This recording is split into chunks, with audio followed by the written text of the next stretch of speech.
Selamat sore, kami dari kelompok 1 akan presentasikan materi tentang strategi operasi, yaitu pada mata kuliah manajemen operasi.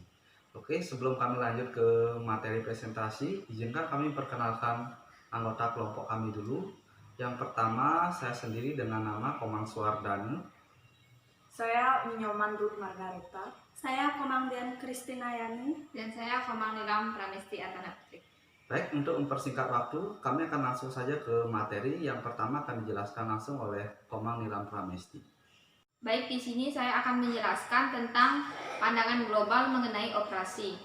Ada 6 alasan operasi bisnis domestik yang memutuskan untuk berkembang menjadi internasional. Yaitu yang pertama, mengurangi biaya. Banyak perusahaan internasional mencari keunggulan dari kesempatan yang nyata untuk menurunkan biaya. Lokasi ini di tempat asing dengan upah lebih rendah dapat membantu menurunkan baik biaya langsung maupun biaya tidak langsung. Yang kedua, yaitu memperbaiki rantai pasokan. Rantai pasokan atau supply chain biayanya dapat diperbaiki dengan menempatkan fasilitas di negara di mana sumber daya tertentu itu berada. Sumber daya itu boleh jadi merupakan suatu keahlian, pekerjaan atau bahan baku. Yang ketiga, ada menghasilkan barang dan pelayanan yang lebih baik. Meskipun karakteristik barang dan jasa dapat objektif dan diukur, kita membutuhkan pemahaman yang lebih baik akan adanya diferensi budaya dan cara berbisnis di negara yang berbeda. Dengan berada di negara tempat dipasarkannya barang itu, maka perusahaan dapat memahami lebih baik tentang budaya setempat akan diperoleh sehingga perusahaan dapat mengkhususkan barang dan jasanya untuk memenuhi kebutuhan sesuai dengan budaya yang unik di luar negeri. Yang keempat, ada memahami pasar. Karena suatu operasi internasional membutuhkan interaksi dengan pelanggan asing, pemasok, dan pesaing bisnis lainnya. Tidak terelakkan perusahaan internasional harus mempelajari peluang barang dan jasa yang baru. Pemahaman tentang pasar tidak hanya membantu perusahaan memahami kemana pasar itu bergerak, tetapi juga dapat membantu membuat perusahaan mampu melayani pelanggan yang beragam dan memperlancar siklus bisnis mereka. Yang kelima, ada belajar untuk memperbaiki operasi. Pembelajaran tidak dapat dilakukan dalam keterasingan, tetapi perusahaan dapat melayani usaha pelanggan dengan baik jika selalu bersikap terbuka terhadap ide-ide yang baru. Yang keenam, mendapatkan dan mempertahankan bakat global. Organisasi global dapat menarik dan mempertahankan karyawannya yang baik dengan menawarkan peluang kerja yang lebih banyak. Organisasi global membutuhkan pekerja dalam semua fungsi dan keahlian di seluruh dunia. Perusahaan global dapat mempekerjakan dan mempertahankan karyawannya yang baik karena mereka menyediakan peluang berkembang yang lebih bagus dan perlindungan dari pemutusan hubungan kerja saat kondisi ekonomi yang mulai memburuk. Baik, sekian dari saya, akan dijelaskan lagi dengan teman saya. Baik, di sini saya akan menjelaskan tentang mengembangkan misi dan strategi. Manajemen operasi yang efektif harus memiliki misi dan strategi. Misinya adalah tujuan rasionalisasi atas keberadaan organisasi, menunjukkan kontribusi apakah yang dapat diberikan kepada masyarakat, atau menunjukkan ke arah mana organisasi akan melangkah. Yang kedua, misinya yaitu menjadi pembatas, fokus organisasi dan konsep di mana organisasi akan melakukan kegiatannya. Yang ketiga yaitu jika misi organisasi telah ditetapkan, maka masing-masing departemen, fungsional atau pemasaran produk atau operasi dan lain-lain dapat pula menentukan misi penunjang. Yang kedua yaitu strategi, di mana strategi itu setelah misi ditetapkan, maka strategi dan implementasinya dapat dimulai. Strategi menunjukkan bagaimana organisasi akan bekerja untuk mencapai misi dan tujuan-tujuannya, atau merupakan action plan organisasi untuk mencapai misinya. Setiap departemen fungsional memiliki strategi untuk mencapai misinya dan menunjang pencapaian misi organisasi. Strategi dikembangkan untuk memaksimalkan kekuatan dan peluang yang ada, menetralisir hambatan dan menghilangkan kelemahan. 3 konsep strategi untuk mencapai misi yaitu diferensiasi, cost leadership, dan respon yang cepat. Ini berarti bahwa manajer operasi harus menghasilkan produk yang lebih baik atau paling tidak berbeda dan lebih responsif. Manajer operasi harus menerjemahkan 3 konsep ini ke dalam kegiatan-kegiatannya. Salah satu yaitu kombinasi. Dari ketiga konsep ini akan menghasilkan sistem yang memiliki keunggulan khusus di pesaing. Mengembangkan misi dan strategi di perusahaan. Perusahaan yang beroperasi seharusnya mempunyai suatu misi sehingga bisa mengetahui arah atau tujuan yang ingin dicapai. Misi dapat diartikan sebagai 1. Alasan pendirian operasi. Yang kedua, memberi batasan dan fokus. Yang ketiga, menjawab pertanyaan tentang apa yang akan diberikan kepada masyarakat. Adapun misi yang ditetapkan, diantaranya sangat ditentukan faktor lingkungan konsumen, nilai dan filosofi yang berlaku, pertumbuhan perusahaan, citra di masyarakat. Untuk mencapai misi yang telah ditetapkan dengan efektif dan efisien, maka organisasi perlu menetapkan strategi tertentu. Oleh karena itu, dapat diartikan sebagai 1. Rencana tindakan untuk mencapai misi. Yang kedua, memperlihatkan bagaimana misi akan dicapai. Yang ketiga, merancang pola tentang bagaimana menghadapi serta menyelesaikan hambatan yang akan berpengaruh terhadap mencapai tujuan. Baik, di sini saya akan menjelaskan tentang menciptakan keunggulan bersaing melalui operasi. Keunggulan bersaing menunjukkan penciptaan sistem yang memiliki keunggulan khusus atau unik di atas pesaing. Keunggulan bersaing dalam manajemen operasi dapat diciptakan melalui 3 strategi. Yang pertama, bersaing dengan diferensiasi. Diferensiasi adalah membedakan penawaran organisasi dalam berbagai cara yang akan dianggap sebagai nilai tambah oleh konsumen. Jadi, diferensiasi adalah tentang bagaimana membuat keunikan. Peluang menciptakan keunikan tidak berada pada kegiatan atau fungsi pokok perusahaan, tetapi dapat muncul dari apapun yang dilakukan perusahaan. Jadi, diferensiasi dapat diciptakan pada setiap karakteristik fisik atau atribut pelayanan dari produk yang dihasilkan perusahaan yang berpengaruh pada nilai konsumen. Ini dapat berupa lini produk yang luas, fitur produk atau pelayanan produk, atau seperti lokasi distribusi produk, delivery produk atau jasa atau reparasi. Selanjutnya, bersaing dengan biaya. Low cost leadership akan menghasilkan penciptaan nilai maksimum konsumen. Strategi biaya rendah ini harus dilakukan pada keputusan manajemen operasional sesuai dengan nilai yang diharapkan konsumen. Strategi biaya rendah tidak berarti nilai rendah atau kualitas rendah. Selanjutnya, bersaing dengan respon. Respon fleksibel dapat diartikan sebagai kemampuan mengantisipasi perubahan di pasar dalam hal inovasi, rancangan, dan fluktuasi jumlah produksi. Respon handal dapat dilakukan dengan penjadwalan yang handal atau reliable, dan hasilnya ditunjukkan kepada konsumen sehingga akan percaya pada kemampuan perusahaan. Respon kecepatan dapat berupa kecepatan dalam pengiriman produk ke konsumen atau kecepatan pengembangan produk.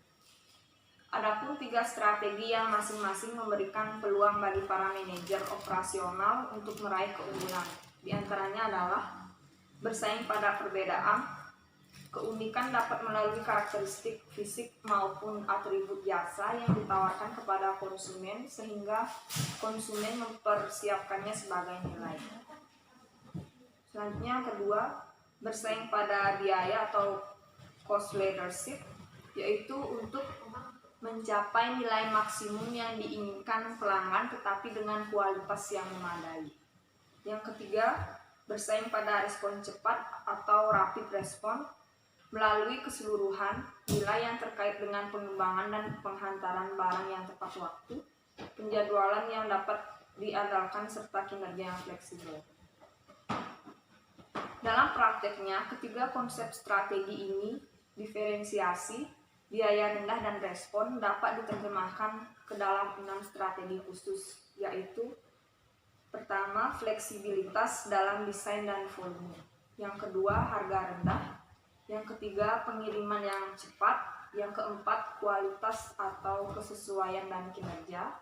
Yang kelima, pelayanan purna jual. Dan yang keenam, lini produk yang luas. Baik, itu saja penjelasan dari saya. Saya ucapkan terima kasih. Baik, di sini saya akan melanjutkan materi yang berikutnya, yaitu berkaitan dengan 10 keputusan dalam manajemen operasi. Diferensiasi, biaya rendah dan respon dapat dicapai jika manajer operasi dapat membuat keputusan-keputusan yang efektif dalam 10 bidang manajemen operasi. Berikut akan saya paparkan mengenai 10 keputusan manajemen tersebut.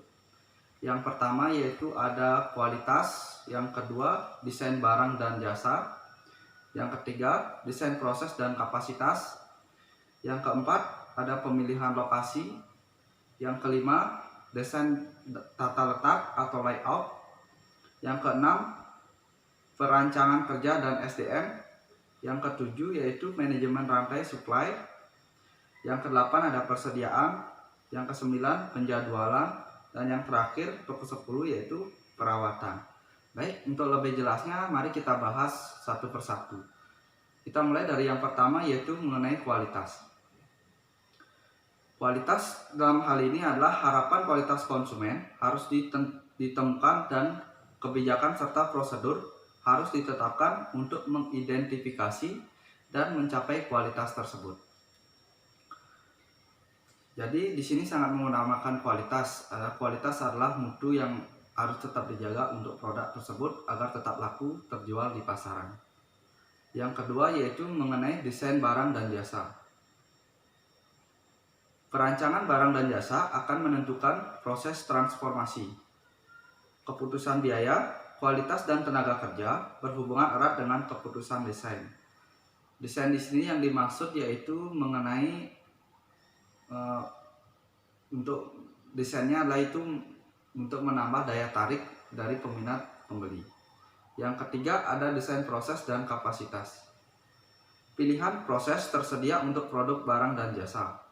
Keputusan proses berkaitan dengan teknologi, kualitas tenaga kerja yang digunakan dan perawatan. Jadi yang ditekankan di sini yaitu mengenai memaksimalkan penggunaan teknologi ya dalam satu proses produksi di manajemen operasi. Yang keempat yaitu ada pemilihan lokasi. Keputusan lokasi fasilitas untuk perusahaan manufaktur maupun jasa akan menentukan keberhasilan perusahaan. Kesalahan dalam keputusan ini akan mengakibatkan pada inefisiensi. Jadi di sini kita harus benar-benar tepat ya dalam pemilihan lokasi agar apa yang kita lakukan bisa terlaksana dengan maksimal. Yang kelima yaitu desain tata letak atau layout. Kapasitas, jumlah pekerja, keputusan pembelian dan persediaan mempengaruhi tata letak. Demikian juga proses dan bahan mentah harus diletakkan dalam hubungan satu dengan yang lainnya. Yang keenam yaitu perancangan kerja dan SDM. Manusia adalah bagian dari integral dan termahal dari keseluruhan sistem, sehingga kualitas kerja, bakat, keterampilan yang diperlukan serta biayanya harus ditentukan. Yang ketujuh yaitu manajemen rantai supply. Keputusan ini tentang material apa yang akan dibuat dan apa yang akan dibeli, juga tentang kualitas, pengiriman dan inovasi pada harga yang memuaskan. Keadaan saling menghargai antara pembeli dan pemasok adalah penting untuk pembelian dan efektif. Yang kedelapan yaitu persediaan. Keputusan persediaan dapat dioptimalkan jika kepuasan konsumen, supplier, schedule, produksi, dan perencanaan tenaga kerjanya dipertimbangkan. Yang kesembilan yaitu penjadwalan. Schedule produksi yang visible dan efisien harus disusun, dan kebutuhan tenaga kerja serta fasilitas harus ditentukan dan juga dikontrol. Yang 10 yaitu yang terakhir tentang perawatan. Keputusan-keputusan harus dibuat pada tingkat reliabilitas dan stabilitas yang diinginkan, dan sistem harus ditetapkan untuk pemeliharaan reliabilitas dan stabilitas. Oke, itu tadi berkaitan dengan 10 keputusan dalam manajemen operasi. Selanjutnya yaitu ada pengembangan dan implementasi strategi. Saat perusahaan memahami permasalahan yang ada dalam pengembangan strategi yang efektif, mereka mengevaluasi kekuatan dan kelemahan internal mereka, juga peluang dan ancaman yang ada di lingkungan mereka. Strategi tersebut dikenal sebagai analisis SWOT. Biasanya permasalahan yang biasa timbul dalam strategi operasi antara lain, yang pertama yaitu mengidentifikasi faktor penentu keberhasilan atau CSF. Yang kedua yaitu membangun dan mengisi organisasi. Yang ketiga yaitu memadukan manajemen operasi dengan aktivitas lain. Oke, demikian materi yang saya paparkan. Selanjutnya materi mengenai pilihan-pilihan strategi operasi akan dilanjutkan oleh teman saya. Baik, saya akan melanjutkan dari materi sebelumnya. Saya akan menjelaskan materi pilihan-pilihan strategi operasi. Manajer operasi perusahaan internasional dan multi internasional menghadapi peluang global dengan salah satu dari 4 strategi operasi. Strategi yaitu internasional, multi domestik, global, dan transisional. Tingkat respon lokal menunjukkan respon yang cepat dan diferensi yang diperlukan untuk pasar lokal. Manajer operasi harus mengetahui bagaimana menempatkan perusahaan dalam matriks strategi internasional. Yang pertama, strategi internasional. Strategi internasional menggunakan ekspor dan lins untuk memasuki pasar global. Strategi internasional dapat menguntungkan karena tidak respon lokalnya rendah dan penganggurannya biayanya sedikit. Respon lokal hanya sedikit karena kita mengekspor dan melisensikan barang dari negara asal. Keuntungan dari segi biaya mungkin sangat sedikit karena kita memanfaatkan proses produksi yang ada dan jaraknya cukup jauh dari pasar yang baru. Walaupun demikian, strategi internasional merupakan strategi termudah karena proses ekspor hanya membutuhkan sedikit perubahan pada operasi yang ada, dan perjanjian lisensi lebih banyak membebankan risiko pada pihak pemegang lisensi. Yang kedua itu strategi multidomestik. Strategi multidomestik atau multidomestik strategi membagikan kewenangan atau desentralisasi dengan memberikan otonomi yang cukup berarti pada setiap bisnis.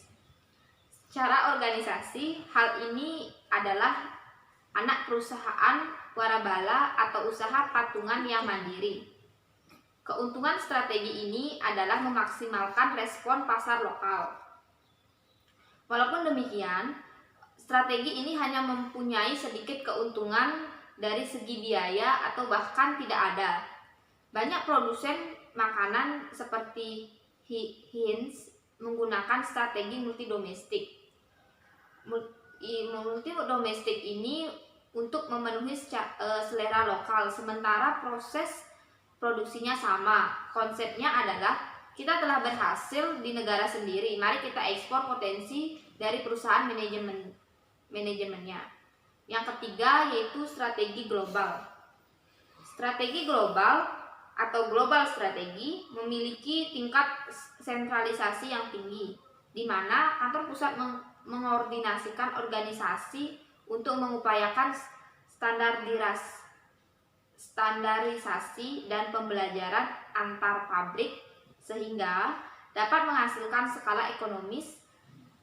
Strategi ini tepat saat perusahaan ingin berfokus pada pengurangan biaya, tetapi tidak disarankan. Strategi global ini membuat Texas Instrument dapat membangun pabrik antara pabrik-pabriknya. Hasilnya adalah penghematan biaya yang efektif bagi Texas Instrument. Yang terakhir yaitu strategi transnasional. Strategi transnasional memanfaatkan skala ekonomi dan pengetahuan, juga penekanan pada respon dengan menyadari kemampuan dasarnya. Tidak hanya terdapat di negara asal, tetapi juga mungkin berada di mana saja. Transnasional ini menjelaskan suatu kondisi di mana bahan baku, orang, dan pemikiran melampaui atau keluar dari batas-batas negaranya. Perusahaan-perusahaan ini mempunyai kemampuan untuk melaksanakan ketiga strategi operasi atau diferensiasi, biaya rendah, dan respon yang cepat. Beberapa perusahaan dianggap sebagai perusahaan global, di mana identitas negara asal itu tidaklah sepenting jaringan, tetapi yang saling terkait dalam operasi global tersebut. Aktivitas utama perusahaan-perusahaan transnasional tidak terpusat pada perusahaan induknya, sehingga setiap cabang dapat melaksanakan tugasnya sendiri-sendiri. Baik, sekian dari presentasi dari kami. Saya perwakilan dari kelompok mau mengucapkan terima kasih dan mohon maaf jika ada kesalahan kata yang kurang berkenan. Sekian dan terima kasih.